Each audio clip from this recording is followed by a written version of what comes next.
John, can you send that to me? Right now, I have to stop saying. What am I sending to you? It gets me every time. It absolutely gets me every time. This is the DLS Stars Postgame Show. We have some fun tonight because we have fun every night. Yes, we do. That's true. Yes. Luddy laughs at me for not knowing the weather.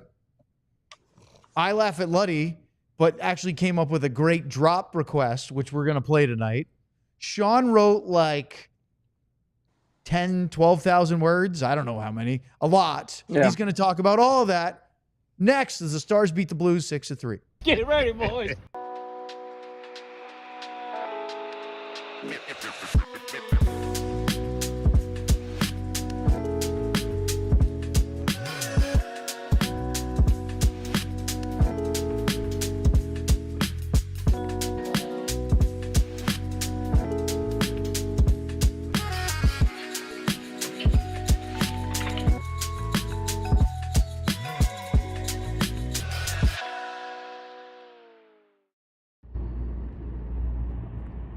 Here we go.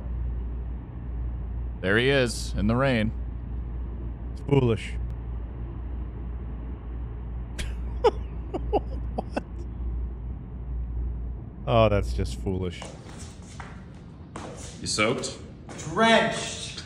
Look at this. I knew you were going to be waiting to ambush me. Completely soaked. Should have seen it. Dripping right off the helmet. Nothing I could do about it. And here's the worst part. I didn't even know there was rain in the forecast, so I didn't bring an umbrella. I am just... think the shirt's okay, but everything else, soggy. We knew this day was going to happen.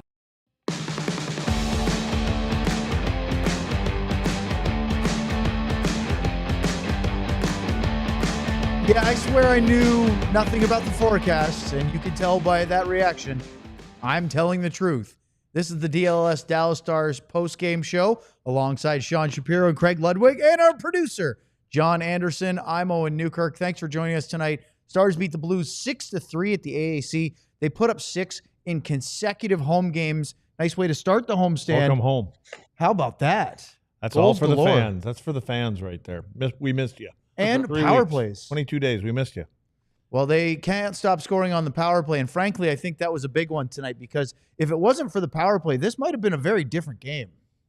Yeah, they were dialed in. I can't say the same. I'm sure Sean will have some comments. I can't say the same for the goaltender on the other side, though. He didn't look too ready to go. Either one. Well, firstly, Joel Hofer, he was the starter. He pulled after one period of play. Binnington got tuned up a bit. Look, I was looking this morning knowing that he probably wasn't going to play, but Binnington, and even though he doesn't have a great career record against the Dallas Stars in the regular season, he's always had a pretty good save percentage goals against.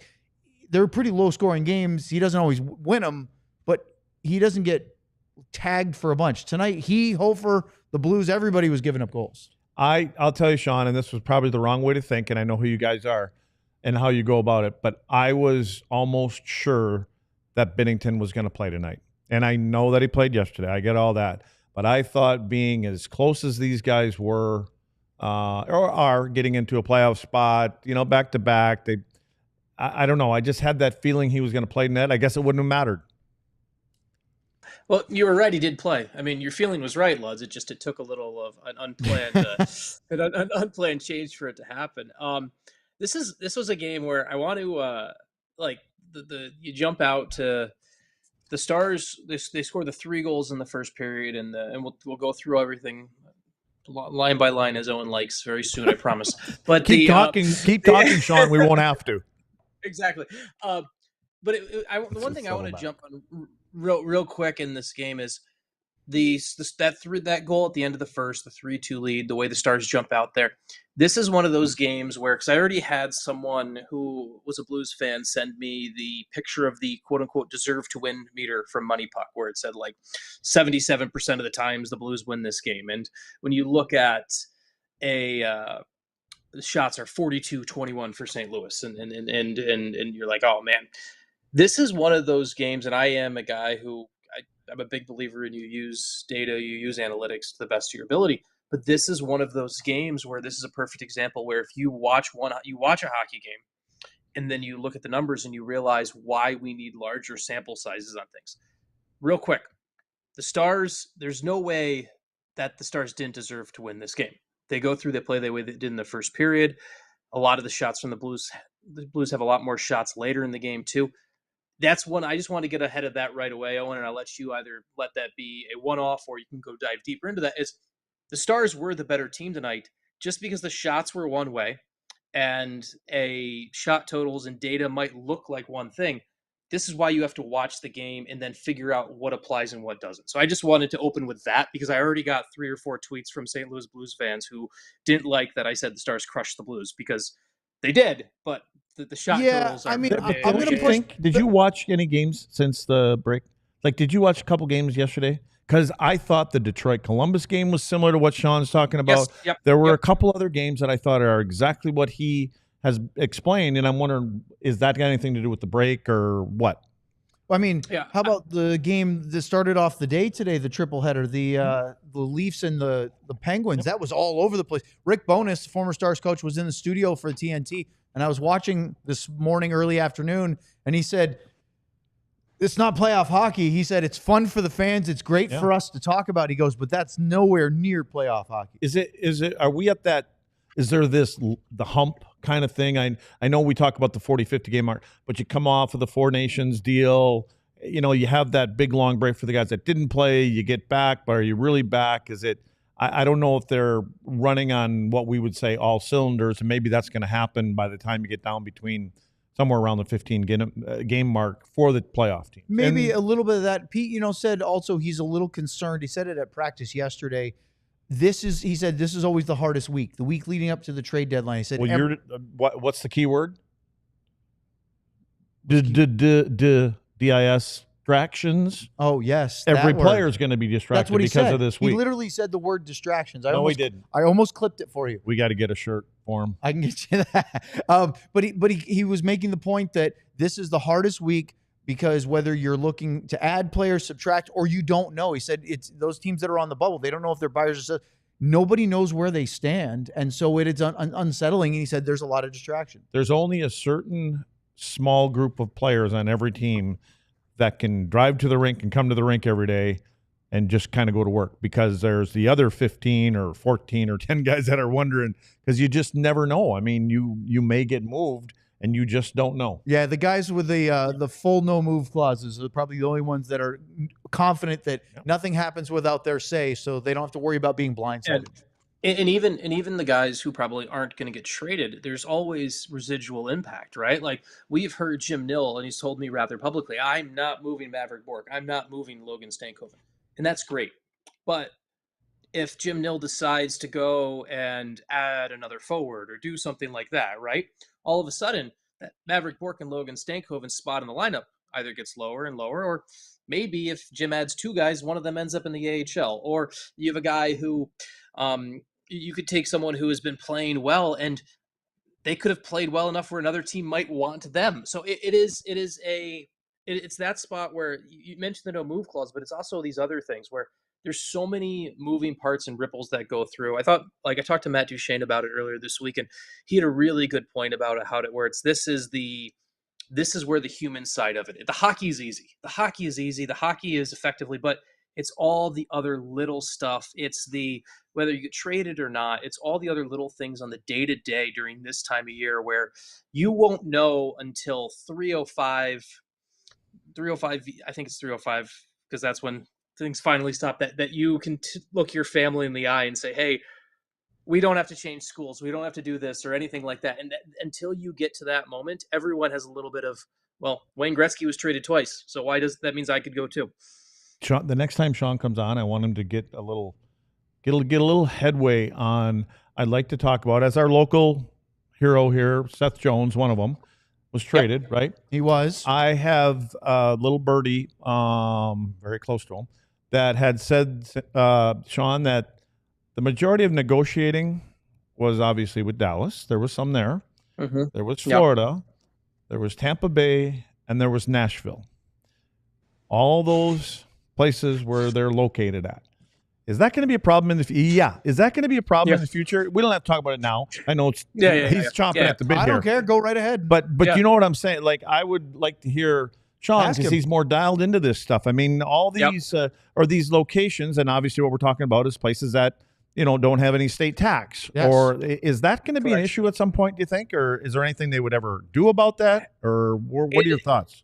It's something where there are Canadian teams that have brought it up before. And I will say some of those Canadian teams tend to be not the one, like, everyone thinks, like, how does Toronto complains about things? And Toronto actually doesn't complain about things that often, because Toronto knows there's benefits that if Toronto started complaining about things, there would be you look in the mirror and people will start pushing back a little bit more than you'd like. But there are some Canadian teams, there are some heavy tax teams where their GMs have definitely brought this up, or their board of governors or their owners have brought this up of, like, how do we even this out? How do we benefit us? Because, Luds, it's not just those spots. You go through and you do look at the reality of it, where you go through and you start naming teams that have won Stanley Cups recently. And it's not why they've won, because they've been built pretty good, damn good teams, but the Florida Panthers, the Vegas Golden Knights, the Tampa Bay Lightning, the Colorado Avalanche, of the 4 of the past 5 teams to win the Stanley Cup, 4 have come from places where there is no state income tax. And so is it the reason they are good solely? Not at all, but it is definitely a strategic benefit. And it is something that is going to be, it's going to take a owner from a team from a heavy tax state to get really mad about it and push for it to become something that becomes a big deal. I think that's one of the things where you got to look at something. It's, if you're just like for example, I'll use John will love this. Jeremy Jacobs, the owner in Boston, very powerful man in the owner committee. If Jeremy Jacobs thinks something is going to happen or wants something, he typically can rally a bunch of owners to believe him. And so it's going to take a power broker like that from one of those normal, typical tax states, whatever terminology you want to use, to really push against this. And then that will bring this more and more to the fold. I want to ask you guys, since we're not going to do anything as far as this for a little bit, maybe at all, let's talk about the power play. Do you guys recall the first 2 to 3 months of the season where people were calling for Steve Spott's job just about on a nightly basis? Wasn't that us? What do you mean? I don't know. There's a whole laser eyes there because of that. I mean, we weren't calling for. I wasn't. We were actually defending, saying it's not him, it's the players. And hey, the last 2 years they've been a top 10 power play, so clearly they know what they're doing. And fans are saying fire Spot, and we actually did the laser eyes. Guess what's going on right now?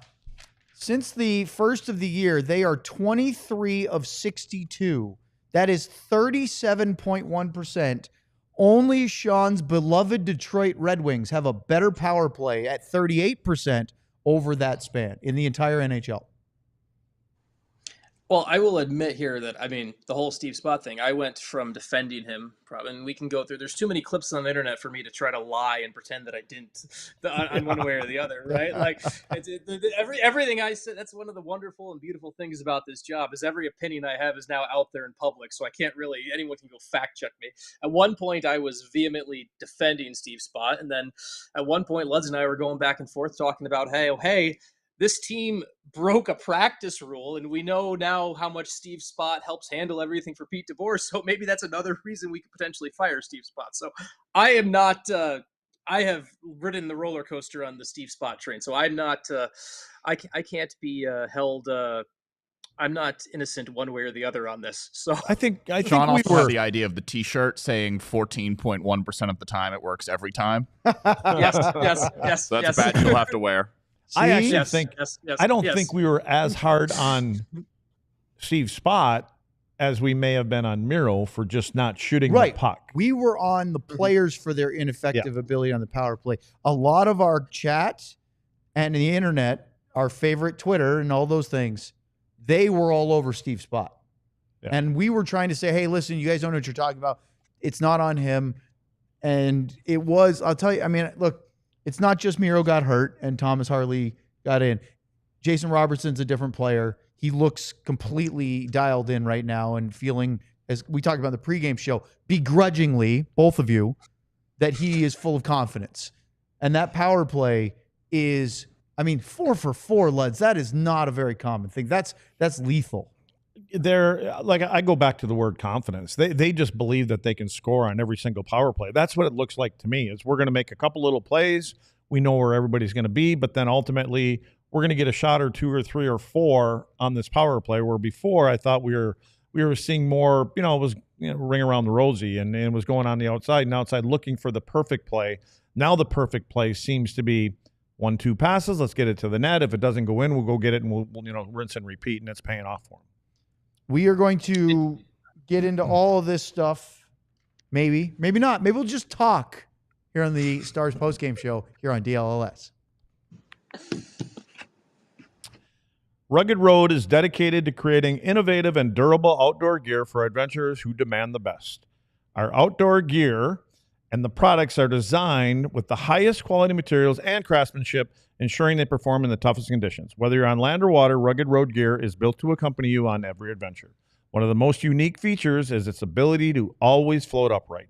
Crafted to handle the toughest environments, their coolers are built to last, ensuring they can keep up with any adventure. Perfect for a variety of outdoor activities, from fishing and tubing to camping and tailgating, these coolers are designed to meet the needs of every outdoor or sports enthusiast. So, gear up for your next adventure with Rugged Road coolers. Reliable, durable, and built to be used. Rugged Road is your ultimate outdoor companion. Head to ruggedroadoutdoors.com and use code DLLS for 10% off. It may be pouring outside, and I may have been caught in the rain with my scooter, as our video evidence at the top of the show demonstrated. But I'm going to look at the right camera. Guess what? You still need quality shades built to last, and our friends at Shady Rays have you covered with premium polarized shades that won't break the bank. Shady Rays is an independent sunglasses company offering a world-class product rated 5 stars by over 300,000 people. Their shades have durable frames and crystal clear optics, making them the perfect choice for any outdoor activity. Maybe not dark at night in the rain, but maybe the ones where you're supposed to be outside, not getting caught in the downpour. They have hundreds of options to choose from, so you're bound to find the perfect pair to match your style. They also have styles in every color, including your favorite team's colors, and a great amount of protection, whether it's lost and broken replacements or satisfaction guarantee, return worry-free within 30 days. Exclusively for our listeners, Shady Rays is giving out their best deal of the season. Head to shadyrays.com, use the code DLLS for 35% off polarized sunglasses. Try for yourself the shades rated 5 stars by over 300,000 people. Okay, Sean, you always get cut off by the ad break. Do you remember what you were going to say, or should we move on? Thomas Harley running the power play has been a big thing, and that's something that has been a huge change in the world, and the Thomas Harley storyline just keeps going better and better for Thomas Harley's bank account. So I think that's what's my thought. Now you can tell me whatever else I was going to say.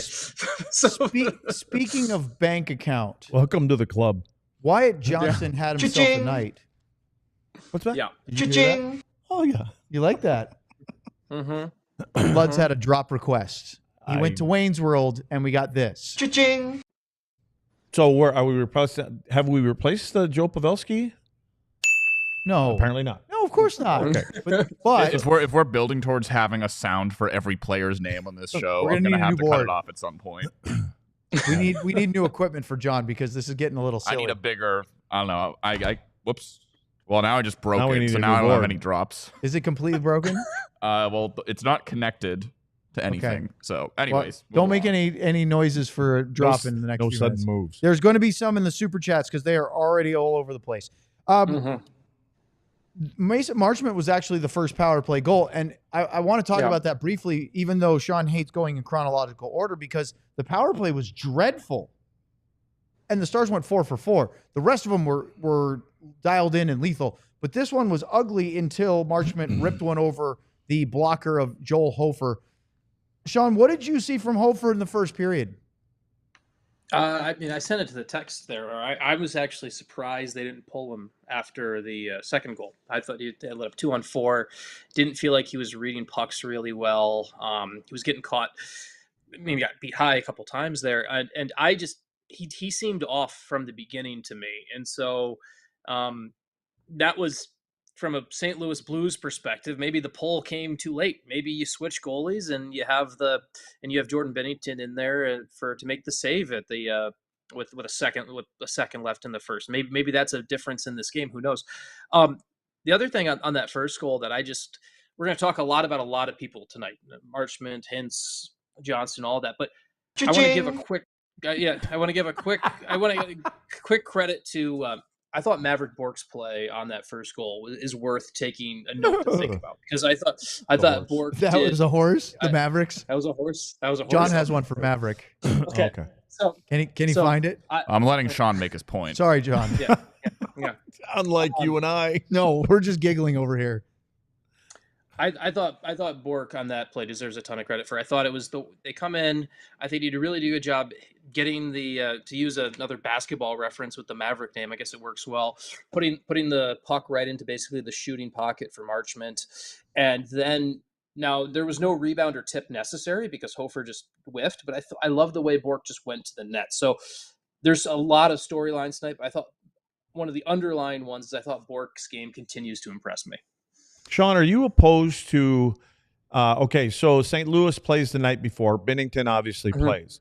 Hofer starts. Yeah. If you go to a goaltender like Hofer after the second goal, like you said, are you opposed to pulling him out, putting Binnington in, letting both of them know, especially Hofer, that you're going in to start the second? Or is that not a thing?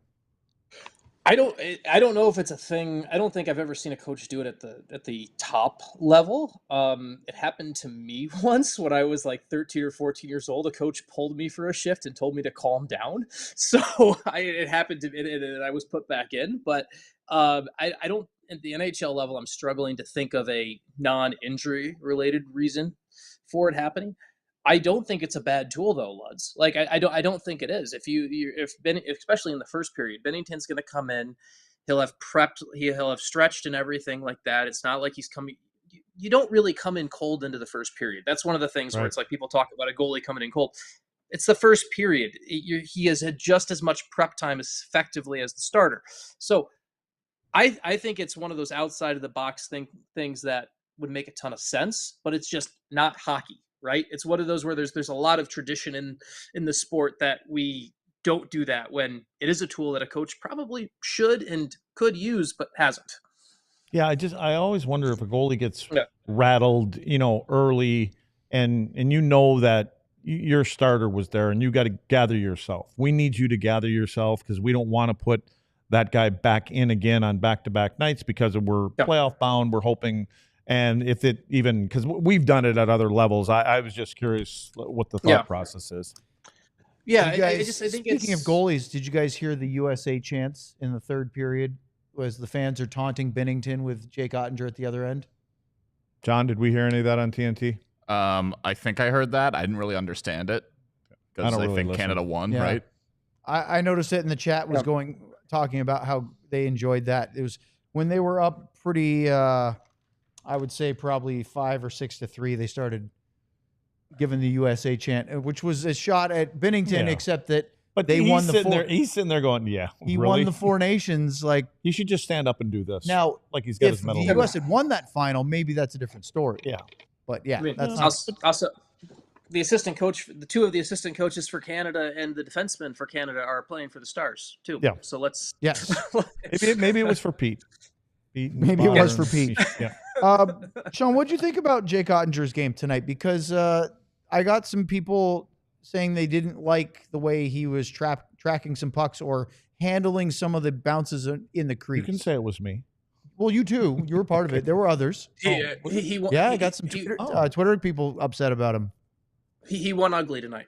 We'll just call it what it is. He won ugly tonight. He it's one of those games where if you go through the stat sheet and the hockey card stats, 39 saves, 42 shots, pretty good save percentage is going to come out of this one. But this is one of those games where him and Jeff Reese are probably going to go through a bunch of things. It's the first goal was a bit wonky but sloppy at the same time. There was the 5-hole where he was completely lost. There's the shot from a little bit of distance, goes through the 5-hole. He's lucky it skittered by. There was the other, I think it was a Walker chance that he makes the save, but does it in a real sloppy fashion. That was on that partial breakaway. Yeah. To me, this was the and I've talked to Jake a lot about the goalie influences in life and in his life, and he talks about how Ben Bishop and Braden Holtby and Anton Hudobin and a bunch of goalies that were veteran goalies when he was kind of coming up that he learned from. And tonight was the night where Jake Oettinger had to go into his Anton Hudobin bag. He had to go into he was not his sharpest. He was not tracking pucks well enough. He had to rely more on his athleticism. He got a bit lucky. Probably 2 or 3 times the Blues could have scored tonight. He won ugly, but he still won. And that to me is, you can be critical of Jake for that reason, but it's easy for. I had a conversation with a big conversation with a couple players about this earlier this week at a couple different games, and I was curious because I was talking to some people in Columbus about this. I was talking to some of the Blue Jackets players about winning when you don't have your A game, right? And Luds, you know this in the NHL, the great teams and the great players, the ones who you might not have your A game, but you're B minus, but you never go below a B, right? And I thought tonight was a good example of Jake could have gone to his C or D game and he stuck with his B minus game. It was ugly. It wasn't pretty, but it was effective. And I think that's one of those where you're going to look at that and people are going to find criticism. And I actually find a positive where you win that game and he battles through that. And that's the game where there's going to be a game in a playoff series where he's going to look rough in game 3 or 4 of a series. And that's when I want him to be able to pull from this experience and say, you know what, I can still win ugly and win games. I find that, I should say, I found that the good players, the best players in the game, are probably harder on themselves than any coach or any teammate can be. And I think it was our responsibility at times to go, dude, you're okay. Everything's fine. Like, you're doing everything, but it's going in the back of the net. Yep. And you can't be perfect. And everybody forgets there's another group of guys on the other side that are trying to throw a wrench into the whole process. So let's talk about the other power play goals. Duchene scores the second one on a bit of a fortuitous cross-ice pass by Marchment. He was intending to get it to him. Well, it took a bit of a deflection. It hit 2 people. Right. Yeah. But it did land. Did you guys see that shot by Duchene? He fired it, and it never settled. That thing was rolling, maybe knuckling and a little. And he choked up on it a little bit. Make sure he got his paddle. He made sure he made that paddle as big as you can.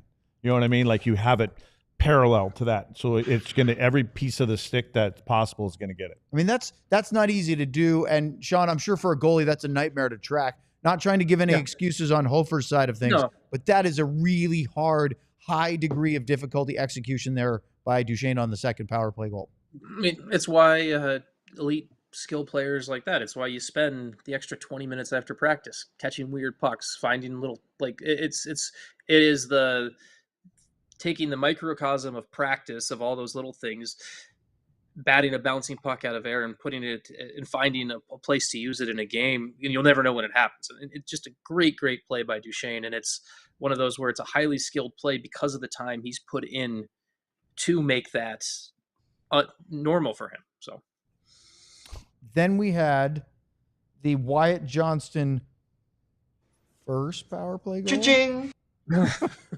Sorry, Duchene's goal was actually an even strength goal. So I wrote down power play. I said it, but it's not. We didn't want to correct you. Thank you. That's nice of you. You should have called me out because the gloves have been off since we started this. I don't know why you suddenly decided to be nice. So Wyatt scores with 1.3 seconds left in the first period. And this actually comes on a play where Duchene tries to make the right decision on the far wall by making a pass into Roope Hintz, and it put him in a bad spot, and the puck gets cleared. But Harley goes back at center ice and gets it, comes in the zone, leaves it off to Wyatt, and then Wyatt goes to the net, and he plays it down to Hintz, and Wyatt just keeps going. There you go. That's the key, is Wyatt keeps going. And I had John take a little picture of this, Sean, because I wanted to get your opinion. Yeah. To me, Hofer looks like he makes himself as small as possible. Now, is it just the angle I'm looking at this at, or is he looking through traffic, or I don't even know how big Hofer is, but I mean, he looks like he's a little bit smaller than Stankoven right there. So I'm wondering what he was doing. Luds, I'm getting Kari Lehtinen flashbacks looking at this picture. This is what Kari Lehtinen did, where Kari would find ways to make 6'5". 6'5"? He's listed at 6'5". Yeah. He'd be bigger if he laid down. Probably. He might as well put his feet up in the air. Yeah. Yeah, this is just, he's making himself smaller here, and it is he might be trying to read it through traffic. That might be the explanation, but at the end of the day, it's just a bad play. So that's the end of the period. Then the give and go by Hintz. This isn't a power play goal, but I just thought that play with Robertson. Stankoven makes a really nice play. This is early in the second period to keep a puck in at the right point, and then it goes to Hintz, and he just goes Robertson right back, and they just pick Binnington apart. It's like a really brutal, rude welcome to the game moment. It was like a video game with Fowler, too, because he went over there, too. I was wondering, like, you've got the two, premier players coming against you, and it looks like you're trying to catch up to something that there's no chance you're catching. So he ends up taking himself out of the middle of the ice, at least when it goes to Robo, and if you stay there so it doesn't come back to Hintz, now your goaltender's at least got a shot at it because it's a poor angle, but he doesn't. And, and again, those two guys are they're synced up right now. And then to do the Sean version of a recap, fast forward, Nathan Walker scored on a rebound out of midair. It's 4-3. And then in the third period, Wyatt scores his second and third power play goals. The second one he scored, which made it 5-3, the passing sequence was chef's kiss exquisite. And then he gets another one on a rebound on a tip play by Hintz. That's 6-3. It's the hat trick. 3 power play goals for Wyatt. The money train is following, and the Stars get the win. We have lots more to talk about on this. And one little bit of contention where Sean was talking about the deserve to win a meter is that after Walker scored to make it 4-3, they had a power play. Falk and Neighbors had grade A chances. Then Walker had a breakaway that Sean alluded to earlier. And they had a stretch where they had about 10 or 12 scoring chances in a row. The shots at the end of the period were 33-6. There was a point where I felt like, I'm not saying that the Blues deserved to win, but they were pushing back the Stars. But Dallas was able to hold off that and then use the power play to get the win, which I think is to Sean's point about they deserved it because their power play was so good. But there's some 5-on-5 time there where I thought the Blues were the better team in that second period. Let's talk about it with Superchats next. But first, let's talk about Saturday Neon. Started by 2 college buddies, Saturday Neon makes officially licensed collegiate logo LED neon signs perfect for your home, office, dorm room, fan cave, or bar. Check out their new Essentials collection featuring almost 50 of the biggest schools across the country and counting. Only $75. They got Texas A&M, Texas Tech, Oklahoma State, all of those. Unlike traditional neon, these LED signs won't break or shatter, but still give you that classic uniform glow that you know and love. They last up to 10,000 hours, so you'll be enjoying your sign for years. It's super easy to install using the provided hardware or with 3M command chips. They're low voltage, they don't get hot, and are always safe to touch. It says that it's a perfect gift for this upcoming holiday season, and I'm not sure what the holiday season is, but that's in the ad read. So head over to SaturdayNeon.com and use the code DLLS for 10% off your favorite sign for that upcoming holiday season that someone can tell me what it is. It's like one of those. And breathe. Wow, he did that with one single exhale. Amazing. Let's talk about Game Time.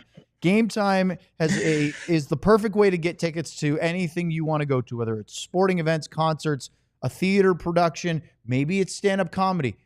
Doesn't matter what it is, Game Time can help you find the tickets you're looking for. They have a new feature called Game Time Picks that helps making getting tickets for events even easier by filtering out the fluff to show you only incredible deals on great seats, so you don't have to waste time searching through thousands of tickets to find what you're looking for. That best value, well, you can do it to look for things like, well, just looking right now around Dallas, monster trucks, Monster Jam at the AT&T Stadium. Maybe you want to see a Mavs game or a Stars game at the American Airlines Center. The Rangers baseball season is fast approaching at the end of the month, or maybe a concert or two. All of those are available with you go to Game Time, whether it's the app or their website, gametime.co. Take the guesswork out of buying tickets with Game Time. Download the Game Time app, create an account, use the code DLLS for $20 off your first purchase. Terms apply. Again, create an account and redeem the code DLLS for $20 off. Download Game Time today. Last minute tickets, lowest price guaranteed. All right. Guys, we got a lot, so let's get right to John. Load up the bing bongs. It's Super Chat time. We're ready to roll. Where is my bing bong? There it is. Bing bong. All right, we're going to start tonight's bing bongs, our Super Chats, with Ardell, with a little Ludwig and Johnston. See, you want the ka-ching right there. The cha-ching. Cha-ching. There it is. 2 games, 2 wins, 12 goals. Are we not entertained? Yes, we are. I think we're entertained. We are entertained. We're entertained. All right. Let me remind both of you, just like in the pregame show, the point of the super chats. They pay hard-earned money. We read them.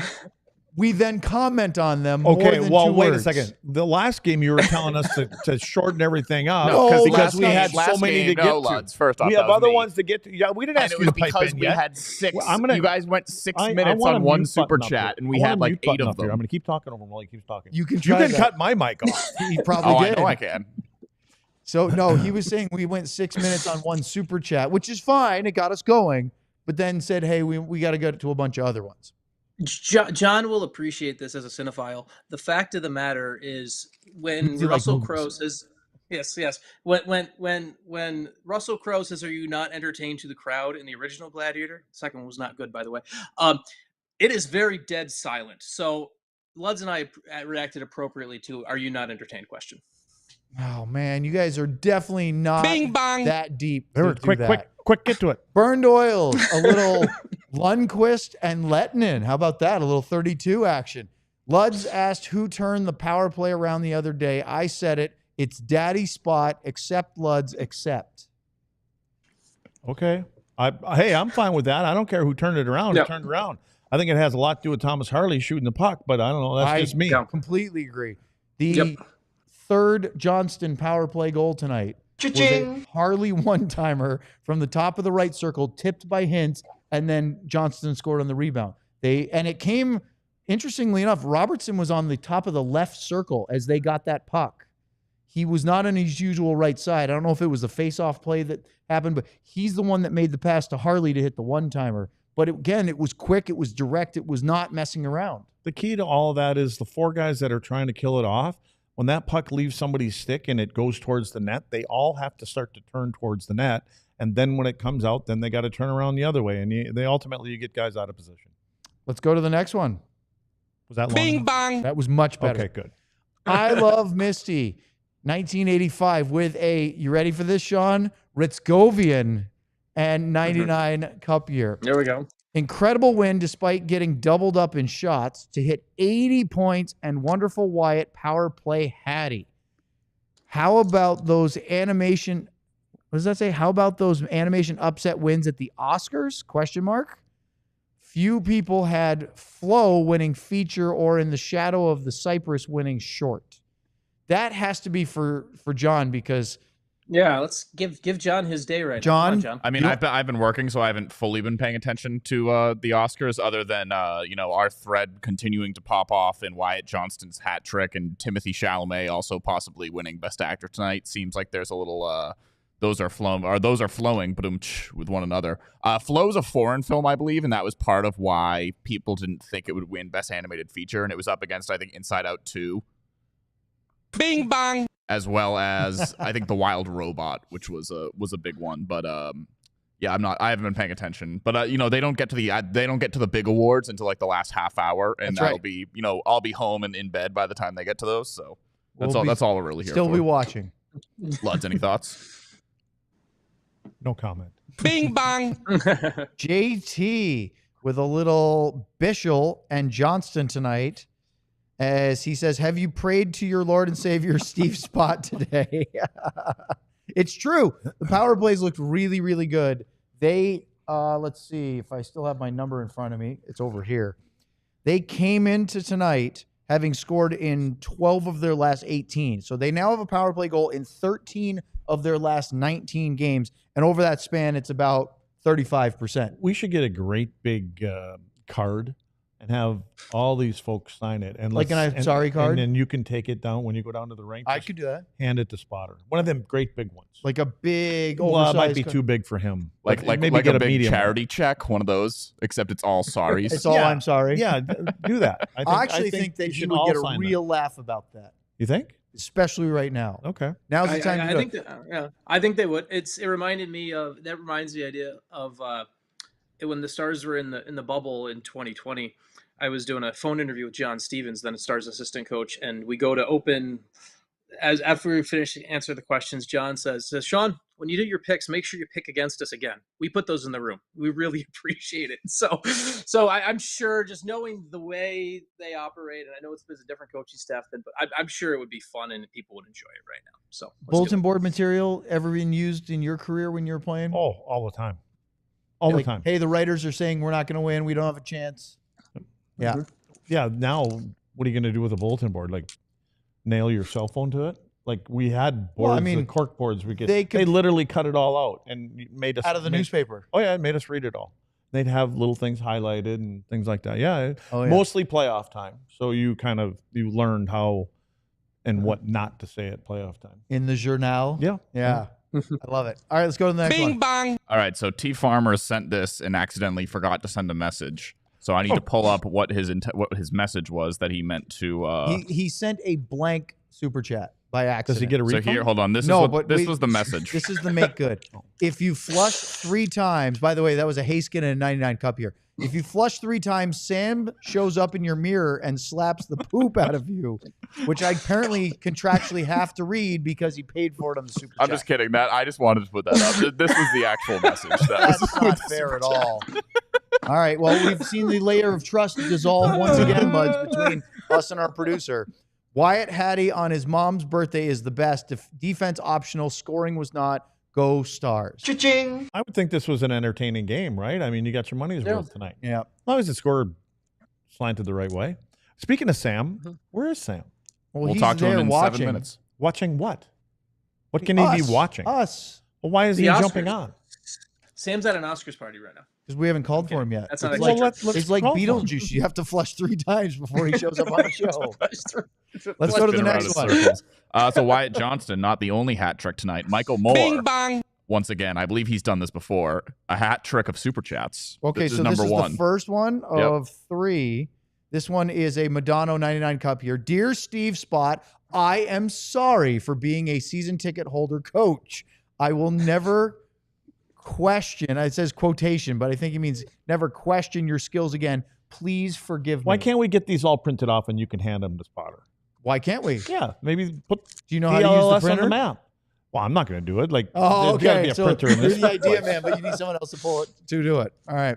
So I believe Michael Moore's second super chat, which he did pay for, was he was just correcting the spelling mistakes from his first super chat, but paid an additional second $5 super chat to say I will never question, but we figured it out. So well, so he fixed question, but he didn't spell Steve Spot's last name correctly. That's true. So, one T instead of 2. And then here's the third one, which is new. The hat trick, and this one is a Masterton and 99 cup here, and this one there goes the hat, and John is 2 for 2. With getting that in the camera frame. Barely. The Stars are 8 points back of the Jets with 6 available to gain. With how deep the West is, oh my God, it feels those your legs. Are like you riding winning the chicken? 1 seed will be very important. Letting the Avs, Wild, Oilers, Kings, and Vegas battle early would be nice. I understand what you're saying. I don't think that the Stars need to catch the Jets. I think having them to, as Luds likes to say, dangle the carrot is a good thing to help drive the Stars forward. I think staying above anybody else in the West so that you have, let's say, a 3rd round home ice. If you have to go to Winnipeg for 4 of 7, that's fine. I don't think that's a big deal. The Stars are a good road team again. I think Winnipeg and Dallas are just going to make sure that their game is in order. They're not really worried about that. I mean, I think Winnipeg probably feels that with the year that they're having, they roll along, win 6, 7 out of 10, a couple different times, they're going to be fine. For Dallas, they're going to make sure that their game is at the level that they want it. I don't think they're too concerned in saying, if they get close enough, yeah, that's great. If you can finish there, obviously would be, but they're not going to dwell on that. John, the thing about this is the division. Sorry, I thought you said John. So the division is the Jets is going to be hard to catch the Jets, but you look at the standings right now. The Stars have the 3rd most points in the league, so you got to remember basically. That second round series, if we were to go to hold current standings, the Jets and Stars are in theory to both win their series. That second round series would be the winner of that series would have home ice could have home ice for the rest of the playoffs, obviously depending on what happens with Washington on the other side. So there is catching the Jets. I just don't think it's possible the way they get hot and keep going. But for the Stars, there is that dangling carrot, as Lud said, where you stay in front of everyone else. There is still, in beating the Jets, everything goes through Dallas in the West after that, and maybe has to go through your building in the final series if needed as well. So it's just the reality. The Jets are going to keep going the way they are. I don't think that's going to change, but you just take care of your own business. All right, let's go to the next one. Bing bong. Jordan with a Haskinen 99, which I'm trying to keep track of as we've gone past triple digits with the Super Chat tonight. Most fun I've ever had at a game. The AAC was so electric. Nights like tonight are why I won't accept any Otter slander. Go Stars. Also, Pavelski. Otter slander? You won't accept it, Sean. It wasn't slander. I literally went through and talked about. You said trade Otter. You said trade Stankoven a couple days ago. I am just the digital bulletin board material now. He is. They just print my transcript of this. That's what they do, Luds. They just print everything I said. They figured it out. Now we just have to. Yeah. And the last two are from I Love Misty, because I Love Misty saw that Wyatt's hat trick and then Michael Moore's hat trick and wanted to get in on it. Bing bong. So I Love Misty with a Haskinen 99 saying, shout out to section 317 crowd and T Farmer. Hope you feel better soon. Bing bong. And then another DeSmith and 99 cup here. We can get a Super Chat. Hattie? Oh, Pavelski. That would be the third Super Chat, John, which you know what that means. We got to throw the hat. Can he do it again? Yes, he can. There it goes. A beautiful one. And then he has to go get it. And you know Luddy's going to make another comment about the shorts, which you couldn't see on camera because of the lower third. Keep firing those Super Chats. We'll talk to Sam in just a moment here on the DLLS Dallas Stars postgame show. 6-3 win over the Blues. But first, guess what? You know that discount for the Die Hard subscription we thought ended on February 28th? Well, I went on the Stars website, the All DLS website, not the Stars website, and it's still active. In fact, you can use the promo code DLLS48 right now to get $48 as your first year of your annual subscription to the Die Hard program. Sean, show us that QR code. If you point down to below your screen. No, I gotta go. Yeah, this he way. moved this it on is you. Not fair. It's over there. There it is. There's a joke there about taking some time to find it, but he found it. And whatever. With doing that, you can get a substantial discount off being a Die Hard. We have so many reasons why you should. Discounts to merchandise, a free t-shirt every year you sign up. That doesn't mean just the first year. You can get a free DLS t-shirt of your choice in year 1, 2, 3, every year you sign up to be a diehard. We have new Stars designs that we're working on. I know that there's one that they're hoping to get before the playoffs. So keep looking for that. And look at St. Patrick's Day, Luds, your favorite. It's getting closer. You got to look. Them green shirts. Oh, I know what it's about. It's the green shirts. Get the little leprechaun there with, I don't know if he's holding a light bulb or pointing at the sun, but I think that's the sun. So anyway, sign up to be a diehard today. And all of Sean and Sam's writing right now is behind the diehard paywall. So if you want to read what they're writing, you absolutely have to become a diehard. Speaking of Sam, where is our little leprechaun? There he is. There he is. Oh, hello. How's everybody? Oh, and you're making jokes, man. I'm cracking up over here. I thought John was going to put me on the screen, but he didn't want to break me in again mid-conversation with myself. Some of those jokes are coming from our chat, and I'm just repeating them. The flush 3 times. Look, there's T Farmer. That wasn't me. Here he is. This is like the weird plumbing version of Beetlejuice. Yeah, or Bloody Mary. Yeah, I saw that one in the chat too. I know you did. So what's Bloody Mary? You guys used to do that? Say 3 times in the mirror? Oh yeah. Oh yeah. I thought that was just an old school thing. It is, but no. She visited me multiple times. Okay. Why do you have to make it weird? I'm not going to tell you guys stories now. Well, how is that weird? That's the truth. Still weird. Okay, Sam. What's going on post game? Why is Mason Marchment mad at Jake Oettinger after a Stars 6-3 win? Yeah, so when as soon as this game ended, I knew we were going to ask questions to Jake about not shooting that puck to the empty net. he had so much time. But I thought as soon as I saw we were talking to Mason Marchment, I was like, I bet you he gives a funnier answer. So Jake was asked multiple times about it. He said, I don't know if I can physically do it yet. He's not confident he can shoot it over everyone and get it into an empty net. He did say yet, so that's something he is working on. But I asked him right after, kind of when we were moving over to the next scrum, I said, do you think you went in the trapezoid there? And he said, absolutely, but don't tell anybody about it. Because he did. I mean, he had so much time that he basically drifted himself all the way into the corner. But when Mason Marchment was asked about it, he said he was mad at Jake. He said last time they were up and Jake got the puck behind the net with a lead, he told him he didn't shoot it. And he told Mason, next time I'll shoot it. So he lied to his best friend. So next time, Jake has to at least try. Even if he embarrasses himself, you're winning by 3 goals. Give it a go. But I thought it was hilarious that Pete DeBoer said he was the only one saying no, and he absolutely didn't want him to shoot the puck. I thought that was perfect Pete DeBoer raining on the parade. 2 things on this. One, the TNT broadcast absolutely picked up on the puck was outside of the trapezoid in the restricted area. Eddie Olchuk said it. And Ben Bishop, the Jake Oettinger mentor, would have definitely shot that one, right? Now, of course, we know he's one of the best puck-handling goaltenders of all time, but that was one where it just didn't – I mean, goalies will constantly say, if it's a 1-goal game, I'm not going to try it because if it turns over and goes in the net, that's a horrible mistake. But we have a 3-goal lead. Luddy was complaining they even pulled the goalie down 6-3. I was surprised about that too. I mean, I get it. You're not giving up and things like that, but you're playing back-to-back games and you're down 3 and there's 5 minutes to go. And, you know, a couple of guys may get a minus out there and they got to score 4 goals to win a hockey game. I know they're chasing a playoff, spot. I get it. Sometimes I'm like, come on.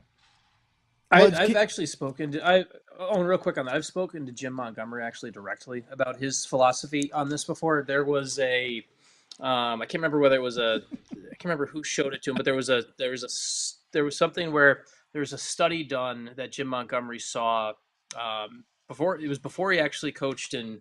It was before he coached in Dallas. Then we talked about when he coached in Dallas, and it was something where pulling the goalie that early, if you do it X amount of times, you can gain X amount of points in the season. It's gonna fail most of the time, but it highly encourages you to be way more aggressive. And so for the Blues and Jim Montgomery's perspective, why not? 5 minutes left, they score there, whatever. They probably if the Stars had scored with 5 minutes left in the net, they would have put Binnington back in and would have been done. But it's more so of where it gets kind of weird is like, you already pulled him with 5 minutes left and no one scored and there's a minute left. What are you gonna do? That's where it gets kind of weird. So that's where Jim Montgomery comes from on that. Just for kind of a quick backstory. Sam, did you get an update on Ilya Lyubushkin? I know he returned, but that hit he took into the boards from Foxa just 13 seconds of the game, we watched it in 5 or 6 different angles in slow-mo. It looked awful, and he was definitely favoring neck, shoulder, side of the head. All that area is where he crashed into the end boards.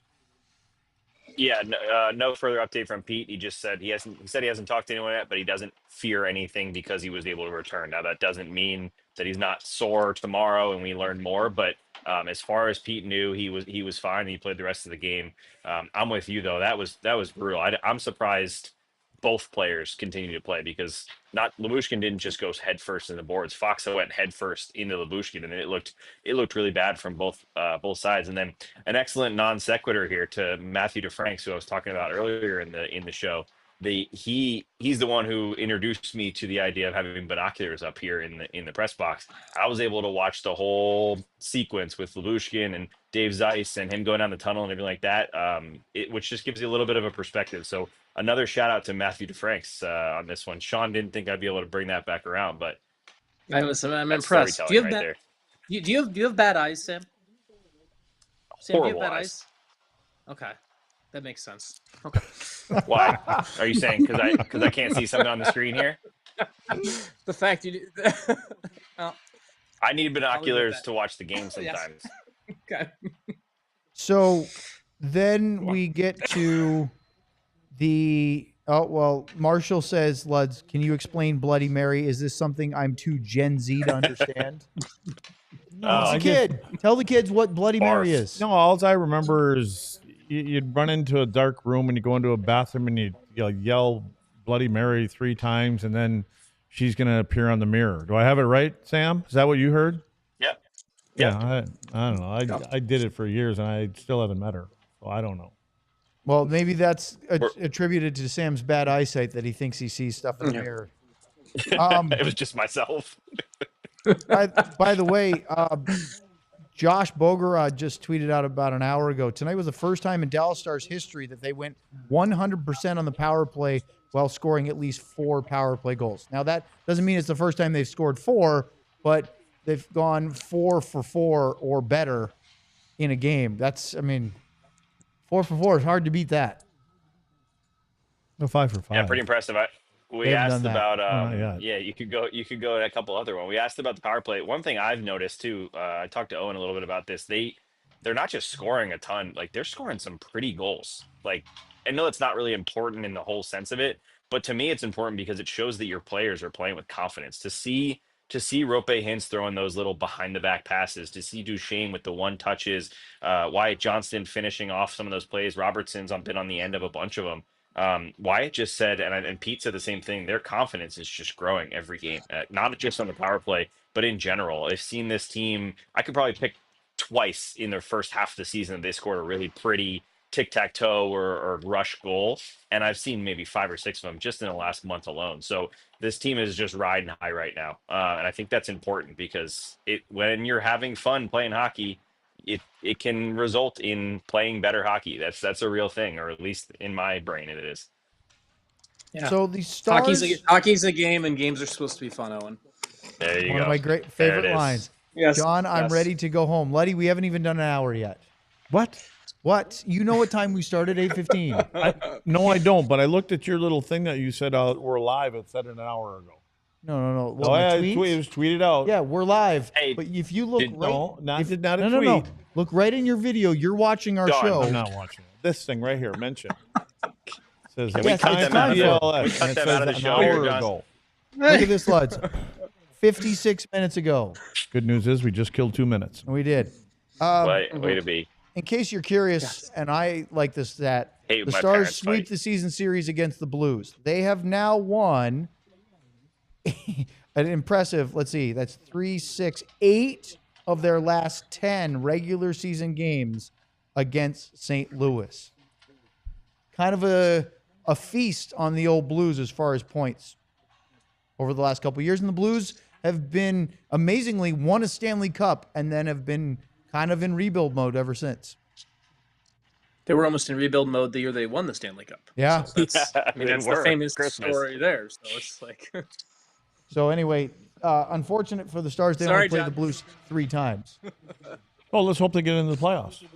And then we got to meet them in the second round or something like that. That would be wild if that made it. You never know. Because, it's possible. They could still do it. By the way, Ardell, yes, that was a Mr. Baseball quote. And that's one of my favorites, movie and sports quotes. And there's a couple of them there that are great, including sick reference though, bro. I led this team in 9th inning doubles in the month of August, which is awesome. Yep. So, anything else you guys want to add, or should we go to man of the match? Let's go to man of the match, I have one thing. Okay. Oh, sorry, Sam. I'll just make it my man of the match, and then I'll say Please add something, Sam. Please do. Now I'm scared. You guys goofed around for 5 minutes. Now we're going to have to do the final sign-off. But I don't know if you guys saw. Apparently, Wyatt Johnston. Today was Sam, Wyatt just take us Johnston's out. Birthday. Just take us right out. Can't go yet. End of the show. Wyatt Johnston's mom's birthday was today. So Wyatt called that out. I guess it was on the TNT interview afterwards. And apparently, I haven't double-checked this or triple-checked this yet, but according to this broadcast, he also scored on his dad's birthday last year, scored a hat trick on his dad's birthday. So now he has spread the love to both parents with hat tricks on their birthdays. That's a pretty good present, eh, Lutz?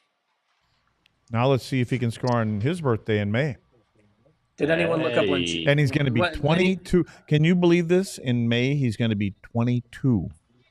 The ripe old age of 22. It's crazy, isn't it? Oh. Yeah. And he's going to get paid. Wyatt Johnston? Johnston? Cha-ching. I can't say T's. Johnston. Yeah, I know. My lips Neither can national broadcasters. Nice catch. You were close. It's pretty impressive, Sam, for him to have scored a hat trick on his dad's birthday, since Joe Pavelski's birthday is July 11th, and there's no NHL games those days.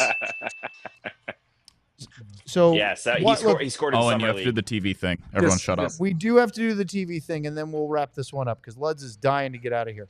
Thanks, everyone who joined on our television platforms. Make sure to like and subscribe here on the pod, and check out alldlls.com. Okay, back to the show. Good night. No, I'm kidding. We're close. Wyatt's the man of the match. Hat trick. He was fantastic. But Roope Hintz, 4 points again. Back-to-back 4-point games. Goal and 3 assists tonight.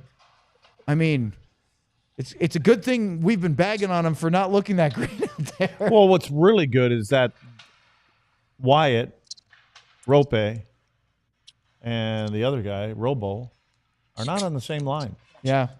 Spread the wealth. And Matty Duchene are all in the same power play. Look, those 4 guys right now have been phenomenal. And maybe we don't have a weekday show until Friday, which is trade deadline day. But I was looking this morning at the Stars, just their stats. They're going to have 3 30-goal scorers. They might have 4, the way Wyatt's scoring right now. And they might have 7 or 8 20-goal scorers, depending on how things go. Did they not have 8 last year? What did they have last year? Didn't they have 8 last year? They had 20. Yeah. Not yeah, 30. 20. 20. 20. Why Well, not 30? I want to talk about this later this week because if you look at today was game number 60. That means 2 things. Luds, 2 games from now, Thursday night against Calgary, is your vaunted. Your what? Right? Paul Maurice, you know what your team is date. Oh. Game 62, right? Yeah. That was the number. Yep. And there are 22 games left in the regular season for the Dallas Stars. That seems like not very many, but a lot will happen between now and then. I think it was a little while back. It could have been last year. They know who they are. You know, they just took a little time this year getting there. But again, for all the reasons we talked about, different players and, you know, not guys weren't healthy and all this other kind of stuff. But this is who we thought we were going to be on game 1, which isn't realistic. But. No, it is not. Sean, any thoughts on anybody else that deserves a mention besides Wyatt Johnston and Roope Hintz in tonight's performance? For me, no, for that category, man of the match, I'm good with Hintz and Johnston. I think that's where I'll go with that. I was just doing math in my head of whether Wyatt got to what it would take for Wyatt to get to 30, because you mentioned having 3 players with 30, and so I was already going through and figuring. Well, you're going to be on our trade deadline show, right? I will be, I believe. Okay. So that's the plan. So just a heads up to all 4 of you. If you want to look at the Stars numbers as far as their goals and games played and where they'll be at the end of the regular season, we should do this is a quick production meeting on the air. We'll do a thing. If you guys want to look and see who you think is going to get to 20, who you think is going to get to 30 plus. If Robo keeps scoring the way he is, he might get to 40, which is ridiculous to think about that with the way he started the season. But we'll talk about that. So is Logan. Logan is going to hit 42. Okay, now you're being silly. Oh, Sam, any final thoughts for you? I was serious, too. We got another super chat. That's Russell, my final thought. Super chat. a Heiskanen and Pavelski. We're not going home, which is both tonight.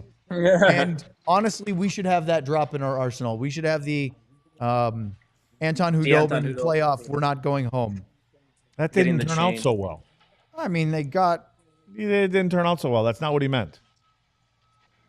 Well, they went home. They did go home after the last game. Eventually, they went home. They did go home eventually. That's true. They eventually did go home. All right. Well, we'd like to thank everybody. By the way, I was keeping track tonight. We had $121.46, which means we had a DeSmith, Robertson, and Labushkin in Super Chats tonight. And we had 2 Super Chat hat tricks. Thank you, Michael Moore and I Love Misty 1985. Plus everybody else. Ardell Burned Oils, JTT Farmer, who said he's home with I'm trying COVID. to show everyone something. Jordan, Russell, and what's that? This is where the drops are played, people, and there are 32 slots on this, and I already have like 2 pages of them in addition to everything else that needs to be played. So if we could scrape some funds together and maybe get me a bigger one of these things, then maybe we can start having the 1,000 drops that you guys want to have on the show. So there you have it. So many jokes. So many jokes. A telethon for John for a better technological setup for drops. I think we should have them send in a few of their own drops. What they think we should got put another on one here. Okay, before we get to that, I did have an idea. If you guys are agreeing to it, would you not be willing to let diehards submit like a video question during a segment? Meaning, if they wanted to shoot themselves, it have to be a diehard because they'd have to send it to us through the Discord channel, right? But would you like to give them, since we are a TV show, not just an audio, to let them get a little screen time? Oh, send them away. Send videos. Don't you want to see? I'd love to see those. See what you got. See all our diehards, so they're not just let's see what you got. hiding behind their typing Yeah. in the chats.